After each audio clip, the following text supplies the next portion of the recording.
오늘 우리는 2025년 마지막 주일을 맞이했습니다. 2025년 마지막 주일을 맞이할 수 있도록 은혜와 긍휼을 베푸신 하나님께 영광과 감사를 올립니다.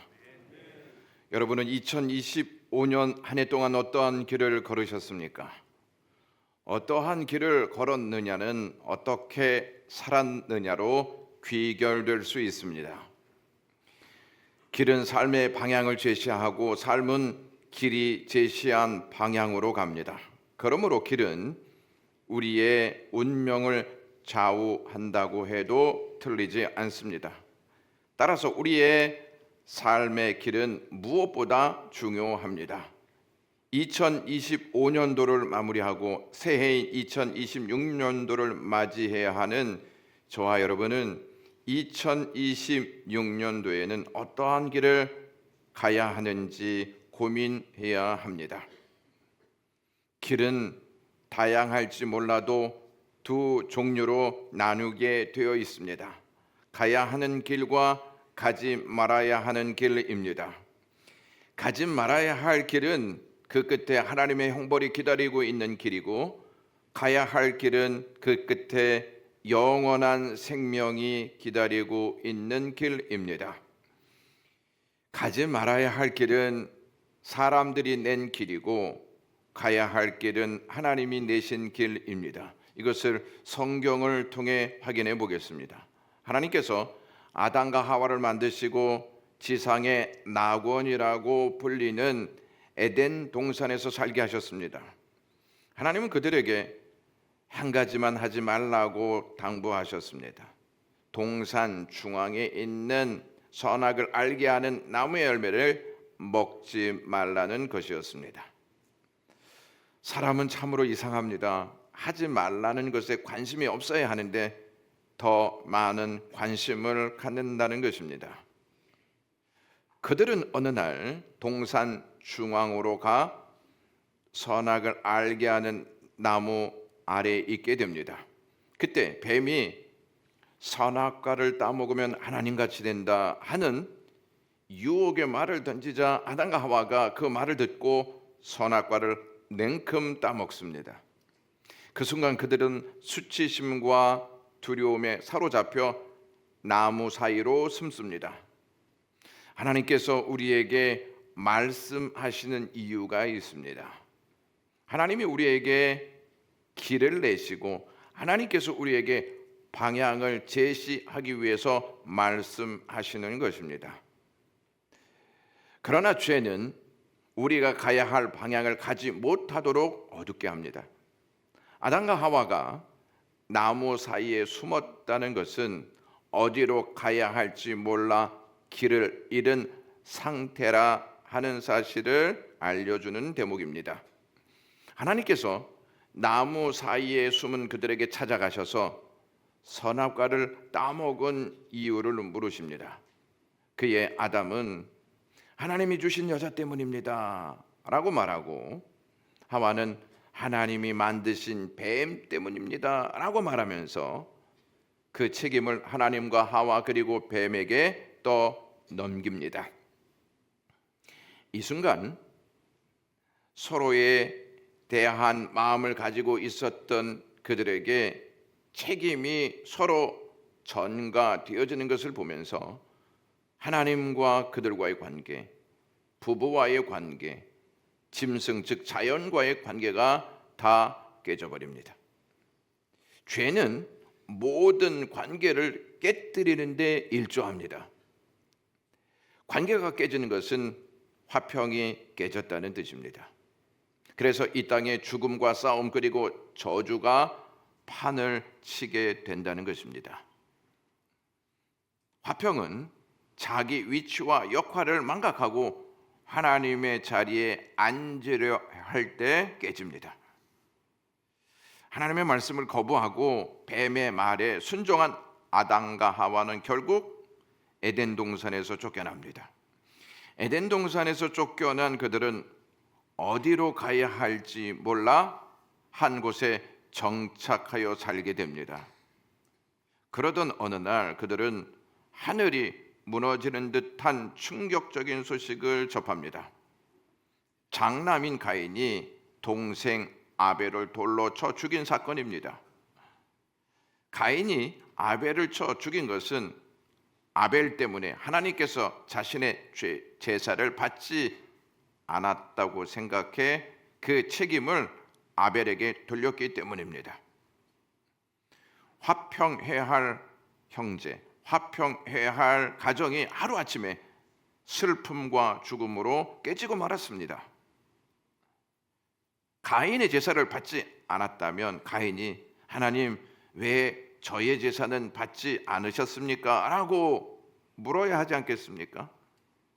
하나님 어떻게 해야 제 제사를 받으시겠습니까? 라고 물어야 하는 것이 마땅한데 가인은 하나님께 묻지 않고 그 문제의 발단이 아벨 때문이라고 생각해 앙심을 품고 있다가 아벨을 조용히 들로 불러내어서 돌로 쳐 죽입니다.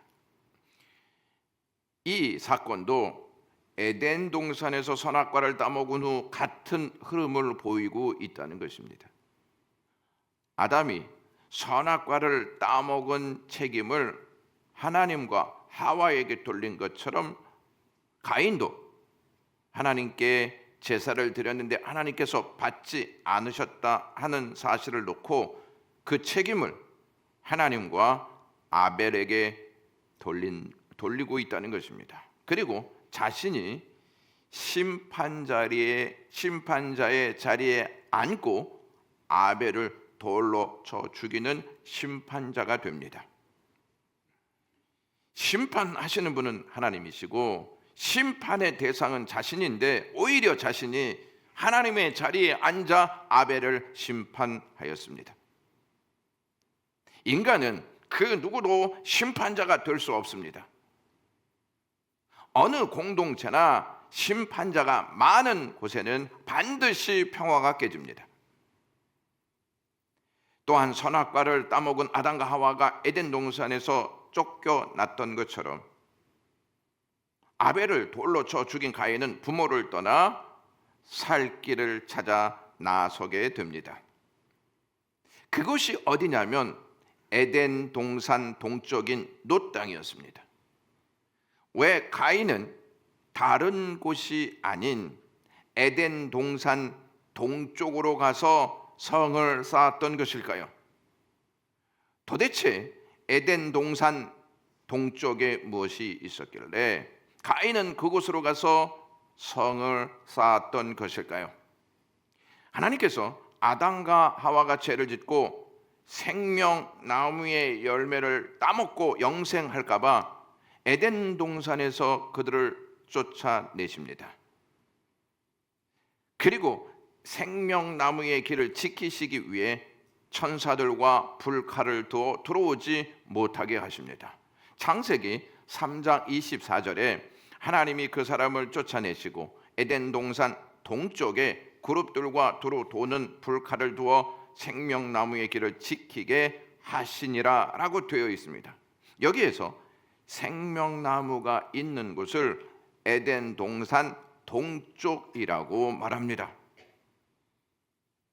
동생을 살인하고 가인은 자신을 하나님의 낯, 즉 하나님의 얼굴로부터 숨겨진 자라고 표현합니다. 하나님의 얼굴로부터 숨겨진 자란 하나님의 은총을 받지 못한 자란 뜻입니다.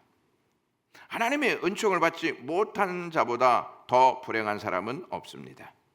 가인은 자신이 살해당할 것을 염려하여 자신의 생명을 지키기 위해 생명나무에 접근하려고 에덴 동산 동쪽으로 갔던 것입니다. 그러나 하나님께서 아담과 하와에게 그러셨던 것처럼 가인에게도 생명나무의 길을 접근하지 못하게 막으셨습니다. 생명나무의 열매를 얻지 못한 가인은 자기의 생명을 지키기 위해 놋 땅에 견고한 성을 쌓는데 그 성 이름은 에녹성이었습니다. 가인은 그 성을 안전지대라 여기고 살았지만 그 성에서 다시 살인 사건이 일어납니다. 가인의 6대 손인 라멕이 소년을 살해합니다. 창세기 4장 23절 보시면 라멕이 아내들에게 내가 사람을 죽였고 나의 상함으로 말미암아 소년을 죽였도다라고 말합니다. 에덴 동산에서 깨진 평화가 가인이 쌓은 성에서도 발생합니다. 평화가 깨진 곳은 살벌합니다. 평화가 깨진 곳은 사나운 폭풍만 있습니다. 그러므로 사람은 평화가 깨진 곳에서는 살 수 없습니다. 평화가 깨진 우크라이나와 러시아, 이스라엘과 하마스의 전쟁을 보시면 확인할 수 있습니다. 전쟁으로 인해 그 땅은 무지한 파멸에 이르렀고 막대한 피해로 말미암아 통곡의 울음소리가 하늘을 찌르고 있습니다. 평화가 깨진 남한과 북한은 둘로 나뉘어져서 보이지 않는 전쟁을 계속하고 있습니다. 우리 사회는 어떻습니까? 양극화 현상으로 서로 적으로 삼고 대결의 양상을 보이고 있습니다. 평화가 깨진 교회는 분열하여 싸우고 다투어 혼란에 빠지고 있습니다. 평화가 깨진 가정은 겨울에 불을 떼지 않아 냉기가 가득한 것처럼 사랑이 식어 냉혹한 한파에 시달리고 있습니다. 세상은 사람 대 사람과의 관계가 깨져 평화를 잃은 상태만이 아니라 하나님 대 사람과의 관계가 깨져 있어 불신이 이 세상을 주도하는 곳이 되었습니다. 세상은 하나님께서 하신 말씀을 교묘한 방법으로 악과 희석시켜서 하나님의 말씀을 거부하고 악과 타협하게 살도록 유혹하고 있습니다. 세상은 구원이 오직 예수 그리스도께 있다는 진리를 부정하고 모든 종교에 구원이 있다는 주장을 하면서 종교를 통합시키려고 추진하고 있습니다. 또한 인권을 내세워 하나님이 세우신 성적 질서를 무너뜨리고 동성애를 합법화시키려 하는 노력을 끊임없이 하고 있습니다. 이렇게 사람은 하나님께서 말씀으로 내신 거룩한 길을 무시하고 가고 싶은 길을 계속 내고 있습니다. 아담과 하와가 에덴 동산에서 하나님의 말씀을 무시하고 하나님과 같이 되려고 선악과를 따먹었던 것처럼 인류는 같은 행동을 하고 있습니다. 가인과 같이 성을 쌓고 평화를 외치고 있습니다. 여러분은 죄로 인해 평화가 깨진 이 세상에서 다시 평화가 찾아오려면 무엇이 절대적으로 필요하다고 생각하십니까? 논리적인 철학이 필요하다고 생각하십니까? 고도로 발달된 과학적 기술이 필요하다고 생각하십니까? 뭐니 해도 뭐니가 가장 필요하다고 생각하십니까? 평화가 깨진 원인은 죄 때문입니다. 그러므로 죄의 문제를 해결하지 않는 한 이 세상에는 평화가 찾아오지 않습니다. 평화는 죄의 문제를 해결할 수 있는 참된 사랑이 와야 합니다. 이 땅에 참된 사랑이 오지 않으면 이 땅은 심판받아 멸망하고 말 것입니다. 하나님께서 이스라엘 백성을 애굽에서 구해내시고 시내의 산에서 모세에게 십계명을 주십니다. 십계명의 핵심은 하나님 사랑, 이웃 사랑입니다. 하나님께서 하나님을 사랑하고 이웃을 사랑할 수 있도록 십계명을 주신 이유가 어디에 있을까요? 에덴 동산에서 잃어버린 관계를 회복시키시기 위해 사랑의 핵심인 십계명을 주신 것입니다. 평화를 이루는 핵심은 사랑입니다. 그런데 모세가 십계명을 받고 있는 동안 시내산 아래에서 이스라엘 백성들이 금송아지를 만들어 놓고 이 금송아지가 우리를 애굽에서 인도해 낸 하나님이다 이렇게 여기고 춤을 추고 남잡한 행동을 하면서 예배했습니다. 그들은 하나님을 사랑하지 않고 자신들이 만든 금송아지를 사랑했습니다. 하나님은 그런 이스라엘 백성들의 사악한 행위를 보시고 모세를 내려보내십니다. 시내 산에서 급히 내려온 모세가 그 광경을 보고 분노하여 하나님께서 주신 십계명을 던져 깨뜨립니다. 십계명이 깨졌다는 의미는 하나님과의 관계, 즉 평화의 관계가 깨졌다는 뜻입니다. 하나님과의 관계가 깨진, 하나님과의 평화의 관계가 깨진 그곳에 임한 것은 하나님의 심판이었습니다. 하나님의 심판으로 이스라엘 백성들 3,000명이 죽습니다. 평화가 깨진 곳에는요, 하나님의 심판밖에 없습니다. 그러므로 우리가 가지 말아야 할 길은 평화를 깨는 죄의 길입니다. 죄는 자기를 사랑하여 하나님과 같이 되도록 부추겨 그 길을 가게 합니다. 그러나 그 길에는 하나님 형벌 외에 다른 것은 없습니다. 우리가 가야 할 길은 하나님이 내신 거룩한 길입니다. 그 길은 영원한 생명으로 인도합니다. 하나님은 그 길을 내시기 위해 사랑이신 예수 그리스도를 이 땅에 보내십니다. 오늘 본문은 세례 요한의 아버지 샤가랴가 성령의 충만을 받아 예수 그리스도를 증언하는 예언의 고백을 하는 내용입니다. 샤가랴의 노래를 일명 베네딕투스라고 불립니다. 샤가랴가 노래하는 장면이 1장 68절에서부터 쭉 기록되어 있는데 라틴어로 베네딕투스라고 말합니다. 그 뜻은 68절에 기록되어 있는데 찬송하리로다 하는 뜻입니다. 제사장이었던 샤가랴가 그의 직무를 수행할 때 천사 가브리엘이 그에게 나타나 샤가랴에게 아들이 있을 것이다 라고 하는 소식을 전달합니다. 그러면서 천사가 그의 이름을 요한이라 불러라 이렇게까지 언급합니다. 그때 샤가랴는 천사의 말이 믿어지지 않는 듯한 반응을 보입니다. 왜냐하면 그의 아내 엘리사벳은 이미 나이가 많았고 본래 아이를 낳지 못하는 여자였기 때문이었습니다. 천사는 그에게 요한이 잉태될 때까지 말도 못하고 듣지도 못하게 될 것이라고 말합니다.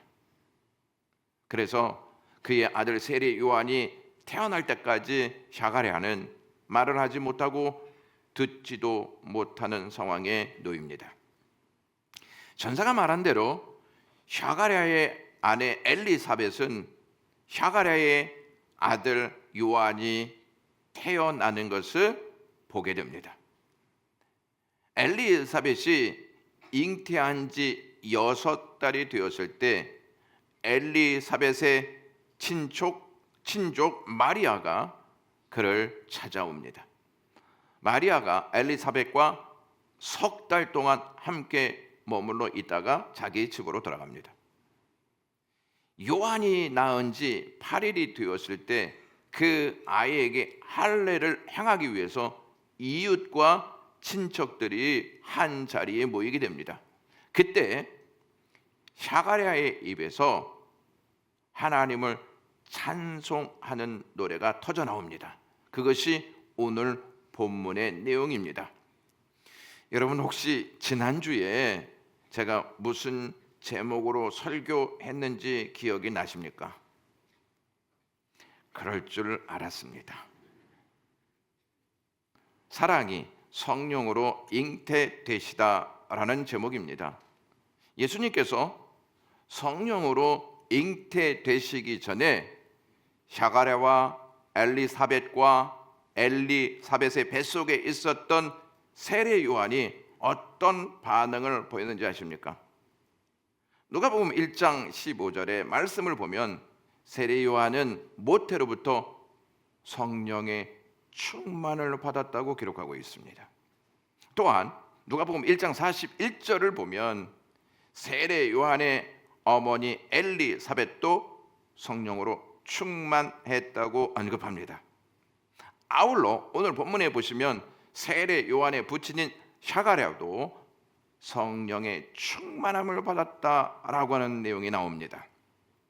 성령의 충만함을 받은 세 사람이 공통적으로 같은 반응을 보입니다. 모태로부터 성령의 충만함을 받은 세례 요한은 복중에서 기쁨으로 뛰놀며 하나님의 아들 예수 그리스도를 증언합니다. 성령의 충만함을 받은 엘리사벳도 그의 노래를 통해서 하나님의 아들 예수 그리스도를 증언합니다. 마찬가지로 오늘 본문을 통해서 성령의 충만함을 받은 샤가랴 역시 예수 그리스도를 증언합니다. 왜? 성령의 충만함을 받은 세 사람은 예수 그리스도를 증언하였을까요? 성령을 다른 말로 그리스도의 영이라고 말합니다. 그러므로 그들은 성령으로 잉태될 예수 그리스도를 증언하고 있는 것입니다. 64절에서 샤가랴는 주 이스라엘의 하나님을 찬송했습니다. 이렇게 그가 찬송한 이유는 내가 나이가 늙었는데 하나님이 나에게 아들을 주셨지, 그래서 찬송했다라고 하기보다 68절에 보시면 그 백성 이스라엘을 돌보시고 속량하셨기 때문이라고 말합니다.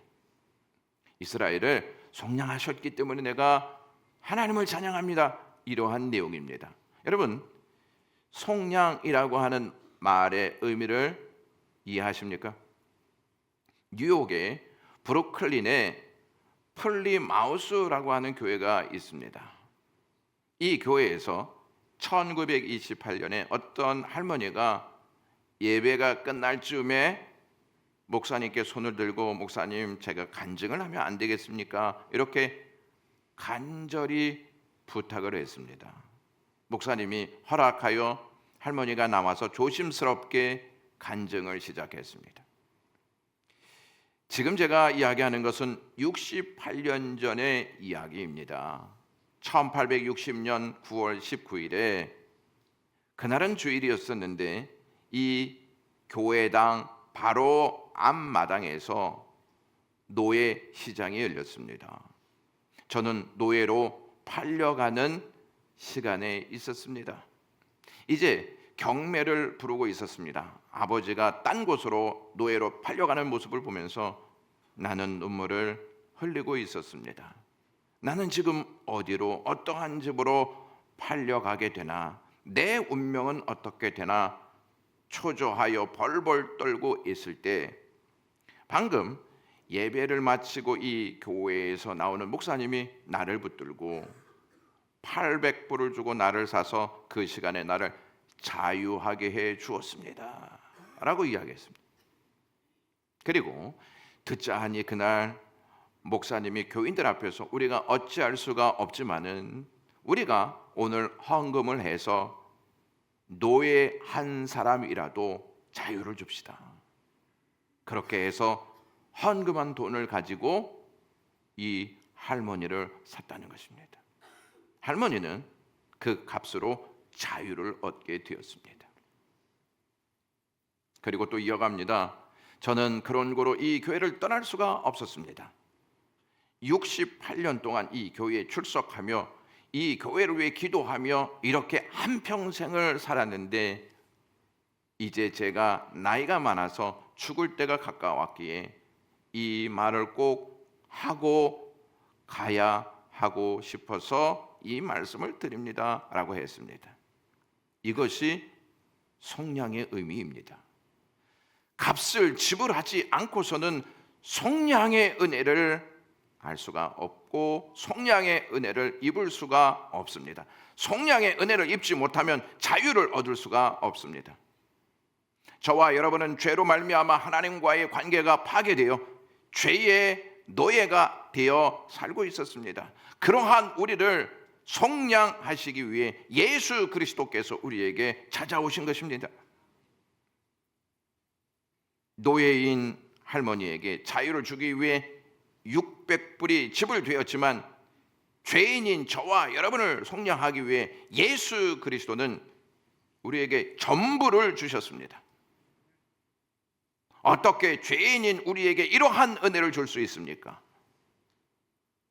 속량의 은혜는 하나님의 긍휼로 인하여 시작되었습니다. 77절 말씀을 보면 주의 백성에게 그 죄의 사함으로 말미암는 구원을 알게 하리니 이는 우리 하나님의 긍휼로 인함이라고 샤가랴가 고백했습니다. 긍휼이라는 이 고백을 샤가랴만 한 것이 아니라 예수님의 어머니 마리아도 긍휼을 노래했습니다.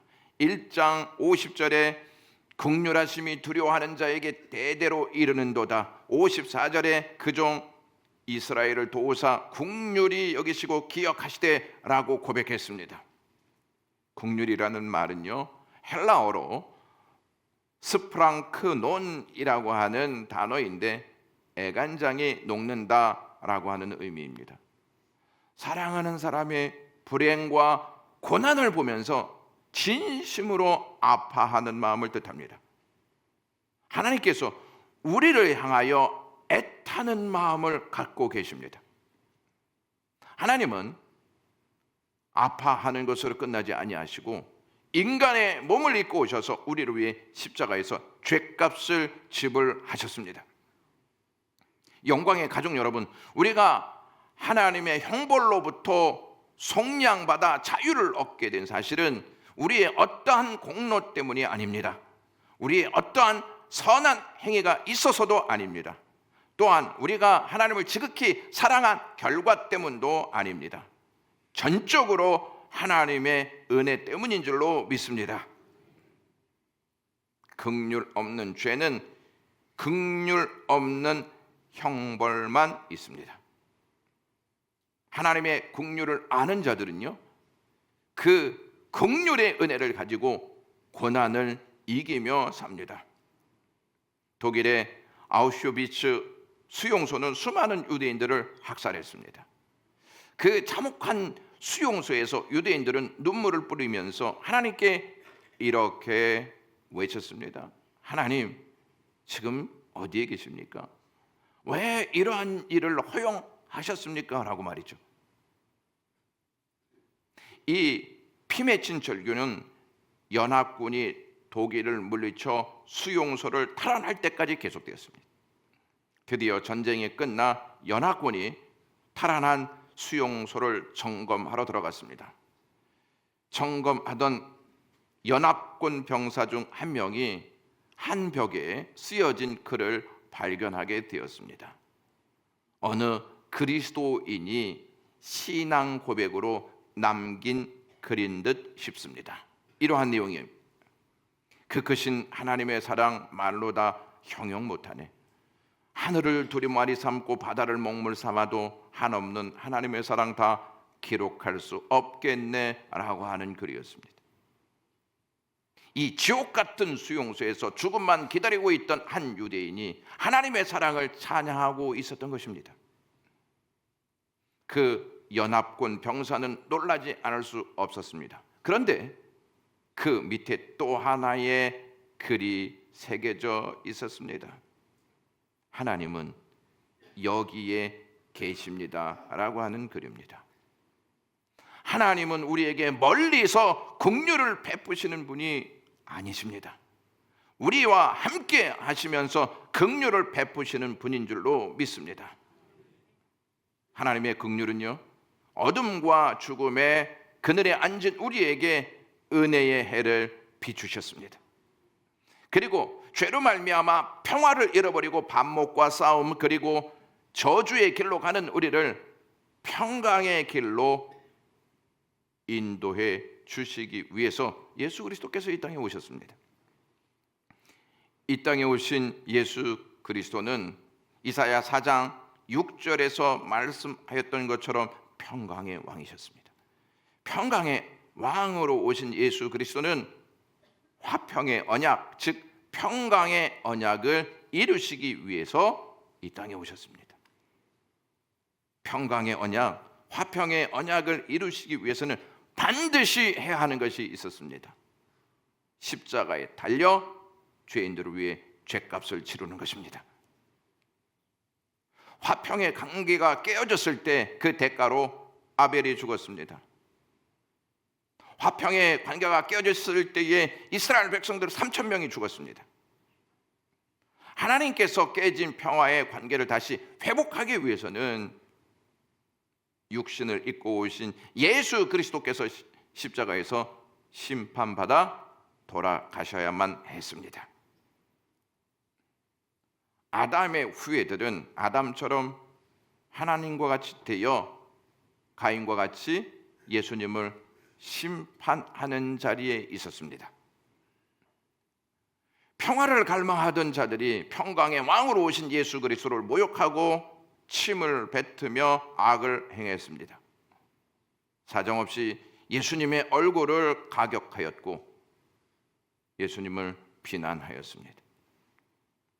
예수님께서 그들에게 무슨 잘못을 저질렀습니까?